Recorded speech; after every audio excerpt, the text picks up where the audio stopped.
ज़ारा हनान की माँ से कहती है कि पता नहीं क्यों ऐसा लग रहा है कि मेरा दिल काफ़ी ज़्यादा बेचैन है और कुछ ऐसा होने वाला है जिसकी वजह से काफ़ी परेशानी लग रही है। जिस पर उसकी माँ कहती है कि अरे बेटा, क्या हो गया है तुम्हें? मुझे तो समझ नहीं आ रही कि तुम्हारा दिल इतना उचाट क्यों है। मैं भी नोट कर रही हूँ कि तुम काफ़ी बुझी बुझी सी रहती हो। देखो, जाकर चक्कर लगाओ अपनी माँ की तरफ, हो सकता है कि तुम्हारा ये सारा जो सुकून है वो ठीक हो जाए और तुम्हारा दर्द जो है ख़त्म हो जाए। जिस पर वो कहती है कि मैंने उनको इतनी दफ़ा कॉल की है लेकिन वो मेरी कॉल का जवाब नहीं दे रही हैं।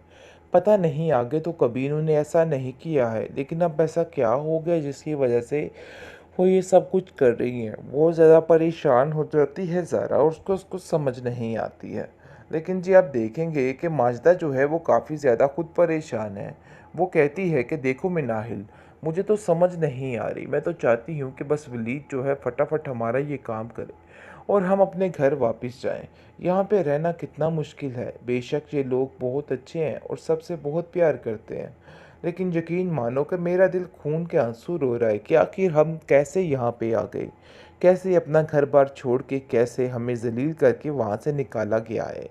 आप देखेंगे कि किस तरीके से मिनाहिल उसको तसल्ली देती है और कहती है कि वो कोई बात नहीं, आप परेशान मत हो, सब ठीक हो जाएगा। मुझे पता है कि सब ठीक ही होने वाला है, इसलिए आपको बिल्कुल परेशान होने की ज़रूरत नहीं है। आपने हिम्मत लानी है तो सब कुछ ठीक होना है। ज़ारा की बार बार कॉल आ रही है कि आप उसकी कॉल को अटेंड नहीं कर रही हैं। देखिए, कोई ना कोई बात तो उसको बतानी होगी कि आखिर क्या माजरा हुआ, क्योंकि ये सब कुछ बताए बगैर तो कुछ भी ठीक नहीं होने वाला। जिस पर उसकी माँ कहती है कि हाँ, बात तो तुम्हारी ठीक है, लेकिन मैं तरीके से उसको सारी बात बताऊंगी, वरना वो तो बहुत परेशान हो जाएगी। लेकिन जी आप देखेंगे कि वलीद बार बार सबको तसल्ली दे रहा है और कहता है कि परेशान होने की कोई ज़रूरत नहीं है। मैं आप सबसे वादा करता हूँ कि आप सबका नफ़ा नुकसान पूरा करके ही रहूँगा और सारे मामलात को सुधार लूँगा। जिस पर मिनाहिल काफ़ी खुश और मुत्तमिन नज़र आ रही है और बहुत जल्द अपना फ़ैसला भी बदलने वाली है। इसलिए ज़ारा को बताना बहुत ज़रूरी है, लेकिन ज़ारा को क्या बताएं। ज़ारा बेचारी अब अपने झमेले में शुरू हो चुकी है। बहरहाल काफ़ी ज़्यादा बात करने की कोशिश कर रही है माजदा के साथ ज़ारा, लेकिन वो उसको हर बार की तरह टाल देती है और टाल मटोल करके उसको इधर उधर का बहाना बनाकर फ़ोन बंद कर देती है। ज़ारा को शक हो रहा है कि आखिर ऐसी क्या बात है जो मुझसे बात नहीं की जा रही। वो मिनाहिल से कॉल करती है, उसको कहती है कि मुझे सच सच बताओ कि आखिर क्या हुआ है, मैं आ रही हूँ आप लोगों से मिलने के लिए। जिस पर मिनाहिल कहती है कि नहीं, अभी मत आना, अभी मैं ठीक हो जाऊंगी, यानी कि तुम्हारी माँ ठीक हो जाएगी तो मैं और फूफो जान दोनों तुमसे खुद ही मिलने आ जाएंगे। इसलिए तुम्हारे घर में शादी का माहौल है, तुम्हें उधर ध्यान देना होगा। यानी कि बहाना बनाकर टाल दिया जाता है, लेकिन कहाँ टलने वाली है वो तो ऐसी बला है कि चिपक जाए तो उतरने का नाम नहीं लेती। लेकिन मिनाहिल ने बड़े तरीके से सारा कुछ कवर कर लिया। उसको खुद कुछ समझ नहीं आ रही थी कि वो क्या करे। टेंशन उसके लिए इस कदर बढ़ चुकी थी कि बस हर तरफ उसको टेंशन ही टेंशन दिखाई दे रही थी। उसको कुछ समझ नहीं आ रही कि वो क्या करे। लेकिन आप देखेंगे कि बातों को बढ़ावा नहीं दे रही मिनाहिल और तसल्ली दे रही है अपनी फूफो जान को कि आपको फ़िक्र करने की, परेशान होने की ज़रूरत बिल्कुल भी नहीं है। सारे मामले ठीक हो जाएंगे और संभल जाएंगे। मैं सिर्फ़ और सिर्फ यही आपसे कहना चाहती हूँ। दूसरी तरफ वलीद की माँ काफ़ी ज़्यादा परेशान है इन लोगों की वजह से, लेकिन वलीद तसल्ली देता है और कहता है कि परेशान होने की ज़रूरत नहीं, सब कुछ ठीक हो जाएगा। मिनाहिल, मुझे तुमसे इतनी बड़ी बेवकूफ़ी की उम्मीद नहीं थी।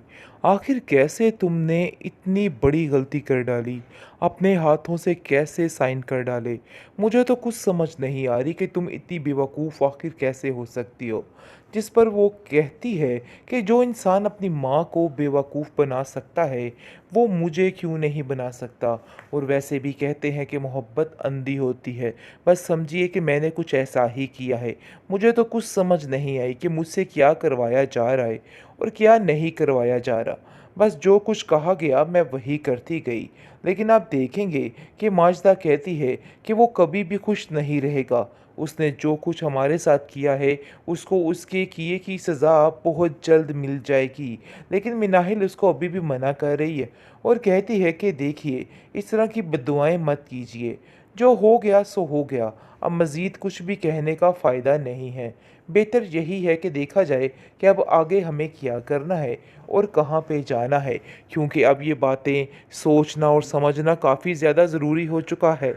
टेंशन काफ़ी ज़्यादा हो चुकी है, क्योंकि अब समझ नहीं आ रही वलीद को, और वलीद कहता है कि जो तुमने इतनी बड़ी हमाकत कर दी है, उसके बाद मैं आखिर क्या कहूँ?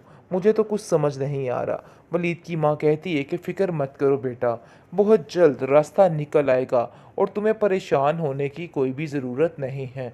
देख लेना कि इनके सारे मामलात हल हो जाएंगे। लेकिन मिनाहिल इस चीज़ पर हैरान है कि कितनी चालाकी के साथ ज़ैन ने ये सारा कार्रवाई की। उसको बिल्कुल समझ नहीं आई कि उसके साथ क्या हो रहा है और क्या नहीं हो रहा। बहुत ज़्यादा माजिदा की तबीयत ख़राब होती जा रही है, क्योंकि उससे ये चीज़ बर्दाश्त नहीं हो रही। जो कुछ उसने देखा, जो कुछ उसने सुना, उसके लिए नाकाबिले इतराज़ है। ज़ारा फ़ोन कर कर के अपनी माँ को थक जाती है और कहती है कि आखिर ये गई किधर। वलीद कहता है कि किसी से भी कुछ भी कहने की ज़रूरत नहीं है। अगर आप उसके साथ कोई बात करेंगे तो वो आगे से हनान से करेगी, और मुझे नहीं लगता कि ये मामलात अभी इस तरह आगे बढ़ने चाहिए। लेकिन मिनाहिल कहती है कि इन सब चीज़ों के बारे में पता तो एक दिन चलना ही है, हकीकत खुलनी तो है ही, इसलिए ज़ारा को बताना बहुत ज़रूरी है। लेकिन ज़ारा को क्या बताएं? ज़ारा बेचारी अब अपने झमेले में शुरू हो चुकी है। बहरहाल काफ़ी ज़्यादा बात करने की कोशिश कर रही है माजिदा के साथ ज़ारा, लेकिन वो उसको हर बार की तरह टाल देती है और टाल-मटोल करके उसको इधर-उधर का बहाना बनाकर फ़ोन बंद कर देती है। ज़ारा को शक हो रहा है कि आखिर ऐसी क्या बात है जो मुझसे बात नहीं की जा रही। वो मिनाहिल से कॉल करती है, उसको कहती है कि मुझे सच-सच बताओ कि आखिर क्या हुआ है? मैं आ रही हूँ आप लोगों से मिलने के लिए। जिस पर मिनाहिल कहती है कि नहीं, अभी मत आना, अभी मैं ठीक हो जाऊँगी, यानी कि तुम्हारी माँ ठीक हो जाएगी, तो मैं और फूफो जान दोनों तुमसे खुद ही मिलने आ जाएँगे। इसलिए तुम्हारे घर में शादी का माहौल है, तुम्हें उधर ध्यान देना होगा। यानी कि बहाना बनाकर टाल दिया जाता है, लेकिन कहाँ टलने वाली है वो। वो तो ऐसी बला है कि चिपक जाए तो उतरने का नाम नहीं लेती। लेकिन मिनाहिल ने बड़े तरीके से सारा कुछ कवर कर लिया। उसको खुद कुछ समझ नहीं आ रही थी कि वो क्या करे। टेंशन उसके लिए इस कदर बढ़ चुकी थी कि बस हर तरफ उसको टेंशन ही टेंशन दिखाई दे रही थी। उसको कुछ समझ नहीं आ रही कि वो क्या करे। लेकिन आप देखेंगे कि बातों को बढ़ावा नहीं दे रही मिनाहिल, और तसल्ली दे रही है अपनी फूफो जान को कि आपको फ़िक्र करने की, परेशान होने की ज़रूरत बिल्कुल भी नहीं है। सारे मामले ठीक हो जाएंगे और संभल जाएंगे। मैं सिर्फ़ और सिर्फ़ यही आपसे कहना चाहती हूँ। दूसरी तरफ वलीद की माँ काफ़ी ज़्यादा परेशान है इन लोगों की वजह से, लेकिन वलीद तसल्ली देता है और कहता है कि परेशान